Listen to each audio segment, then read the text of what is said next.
재혼하면 갑자기 이빨과 발톱을 드러내서 우리 아버지한테 빌붙으러 온 여자, 우리 엄마를 가정부로 사용하는 피가 안 섞인 거죠.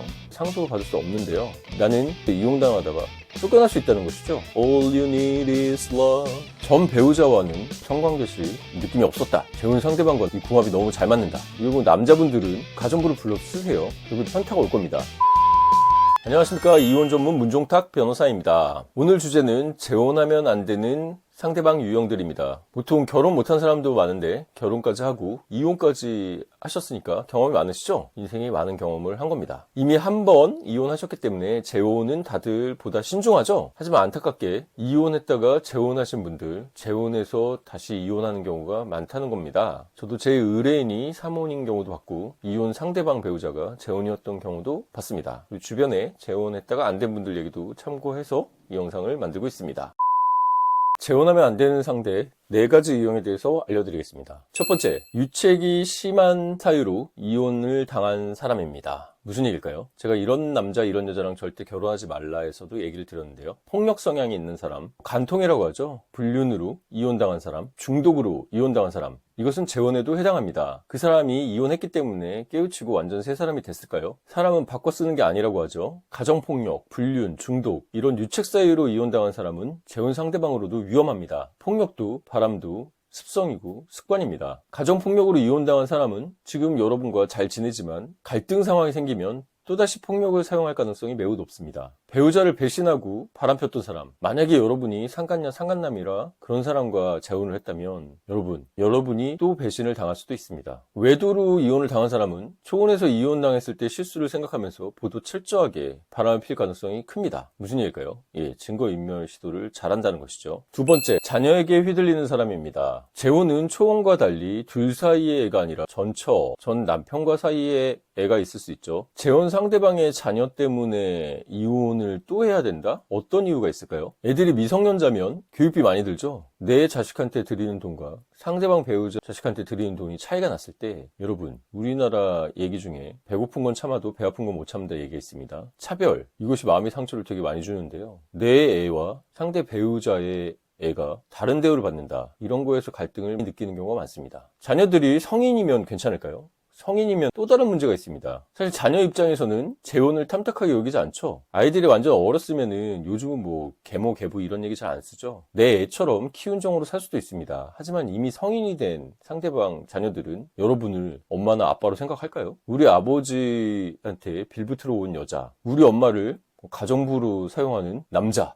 이렇게 생각할 가능성도 굉장히 크고요. 경제적인 격차가 크다면 내 아버지, 내 어머니의 돈을 노리고 와서 이 사람하고 상속재산을 나눠야 된다고, 이런 생각으로 갈등이 더 커질 수도 있습니다. 가정의 중심은 부부죠. 재혼 부부도 이 부부가 중심이 되어야 하는 겁니다. 부부가 있는데 전 배우자 사이에 이 자녀가 개입되고 이 재혼 상대방이 오히려 전 배우자의 자식의 편을 들고 이러면 재혼 위험하죠. 내 자녀는 사실상 재혼 상대방의 자녀가 아닙니다. 피가 안 섞인 거죠. 그렇기 때문에 상속을 받을 수 없는데요. 그렇다고 하더라도 나는 배우자인데 내가 상속을 받아야 하는데, 남자든 여자든 나이가 들수록 자신의 친자식한테 미안한 것도 있고, 그래서 생전증여라고 하는데 증여를 통해서 재산을 빼돌리고 넘겨주는 것이죠. 그리고 내가 이혼을 당하고 쫓겨날 수도 있습니다. 이혼당해서 쫓겨나면 상기간이 짧을수록 분할할 재산이 줄어들고 나는 속된 말로 이용당하다가 다시 배신당하고 쫓겨날 수 있다는 것이죠. 그렇기 때문에 지금 재혼해서 살고 있는데 전 배우자의 자녀들에게 돈을 계속 넘기고 나한테는 돈을 주지 않는다,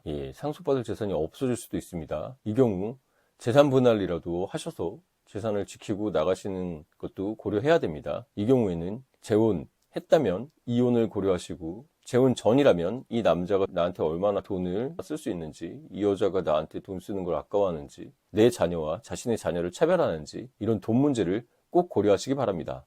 자, 세 번째는 사랑만 있는 사람입니다. 의외이죠? 사랑만 있는 사람? All you need is love. All you need is love. 사랑은 중요하죠. 제가 말하는 이 사랑은 성경에서 나오는 그런 아가페적 사랑을 말하는 게 아닙니다. 에로스적 사랑인데요. 전 배우자와는 성관계 시 느낌이 없었다, 이런 경우도 있었는데 재혼 상대방과 이 궁합이 너무 잘 맞는다, 내지는 전 배우자는 무뚝뚝하고 전혀 로맨틱하지 않았는데 이 재혼 상대방은 굉장히 로맨틱하고 사랑꾼이라서 설레인다, 이런 얘기를 하시는 분들이 많은데요. 재혼 보통 4, 5, 60대까지도 하는데요. 여러분 20대 청춘이 아니죠. 뭐 사랑꾼이다, 로맨틱하다 이런 거에 혹해가지고 이 현실을 외면하고 이 사랑만으로 재혼할 수 있다 이렇게 착각하는 경우가 있는데요. 예를 하나 들어볼까요? 선우은수, 유영재님 유명했죠? 2022년 10월경에 뭐 결혼을 했는지 발표했는지 모르겠는데 올 4월에 이혼 발표를 하면서 시끌벅적했죠. 처음에 이혼 사유가 뭐 성격 차이 이런 식으로 얘기했는데요. 결국은 유영재 씨가 재혼이 아니라 삼혼이었고 선우은숙님과 결혼 전에 사실혼 관계의 여성도 있었다는 게 밝혀졌죠. 특히 충격적인 것은 선우은숙님이 유영재를 자신의 친언니에 대한 강제추행으로 고소했다는 것입니다. 범죄 혐의에 대해서는 수사기관에서 밝혀야 될 일이고요. 선우은숙님과 유영재님은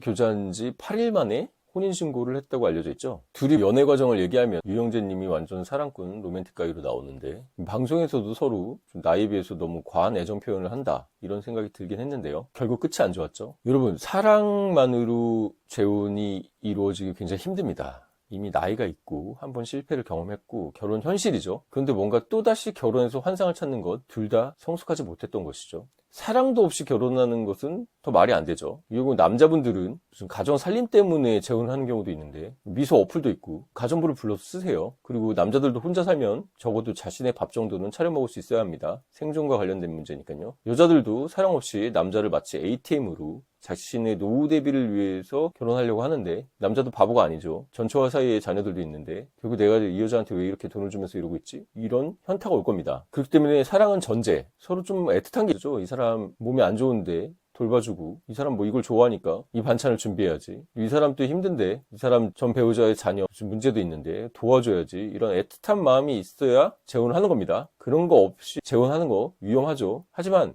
사랑만으로 하는 것도 위험합니다. 사귈 때 40대, 50대, 60대인데 이렇게 사랑꾼인가? 여러분 그게 지속되는 경우는 없습니다. 재혼하면 갑자기 이빨과 발톱을 드러내서 폭력적이 되거나 또 그 사랑을 다른 이성에게 쓸 수도 있습니다. 그렇기 때문에 사랑만으로 재혼하겠다. 이것은 비추입니다. 재혼하면 안 되는 사람 마지막 네 번째는 책임감이 없는 사람입니다. 이 점은 초혼도 마찬가지인데요. 아까 전에 돈 문제 얘기도 나왔지만 재혼을 하고 생활비를 얼마나 받아서 쓸지, 뭐 노후연금은 어떻게 될지, 자녀가 미성년이라면 학비는 어느 정도 쓸지 이런 미래 계획들을 구체적으로 세우고 구체적으로 대화해서 서로 합의가 된 다음에 재혼을 하는 것이 좋습니다. 하지만 이런 합의 약속도 지키는 게 가장 중요하죠.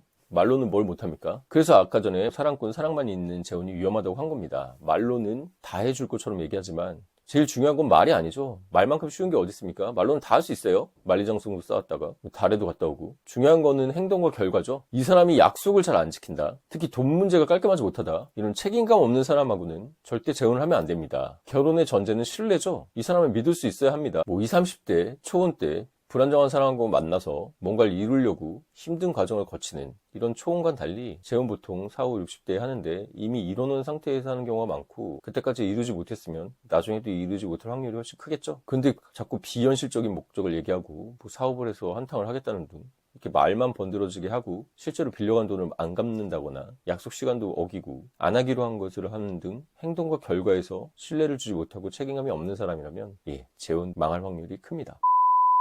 혼자는 외롭고 둘은 괴롭다 뭐 이런 얘기가 있죠. 고독이 나의 가장 친한 친구다 뭐 이런 얘기도 있던데요. 사실 노년이 돼서 혼자 있으면 평균 수명도 7년 이상 줄어든다고 합니다. 인간이 무의식적으로 혼자라는 거에 생존의 위협을 느끼기 때문에 스트레스 호르몬도 많이 나오고 배우자가 있어서 인생의 동반자로 서로 끌어주고 밀어주고 위안이 되겠죠. 그렇기 때문에 저는 재혼은 반대하지 않습니다. 마음에 맞는 사람과 재혼하셔서 행복하게 살면 되죠. 하지만 제가 아까 전에 말씀드렸던 사유들 첫 번째 유책으로 이혼하는 사람들, 그 유책의 정도가 심한 특히 가정폭력, 불륜, 중독 이런 사람들은 고쳐 쓰는 게 아니라고 하죠. 재혼 상대방으로 배제하는 것이 좋겠습니다. 두 번째, 전 배우자의 사이에 자녀에게 휘둘리는 사람 이런 경우 내 자녀와 비교가 되고 또 전 배우자의 자녀와 나와의 갈등으로 재혼 생활이 끝나버릴 수 있습니다. 세 번째, 사랑만을 강조하는 사람 이 사람 충동적일 가능성이 굉장히 높고 나에게 사랑이 식었을 때 다른 이성에게 갈 가능성도 높습니다. 결혼 현실이죠. 네 번째, 책임감 없는 사람하고 절대 재혼하면 안 됩니다. 그 책임감이 있는지 없는지 뭘로 보냐? 말로 보는 게 아니라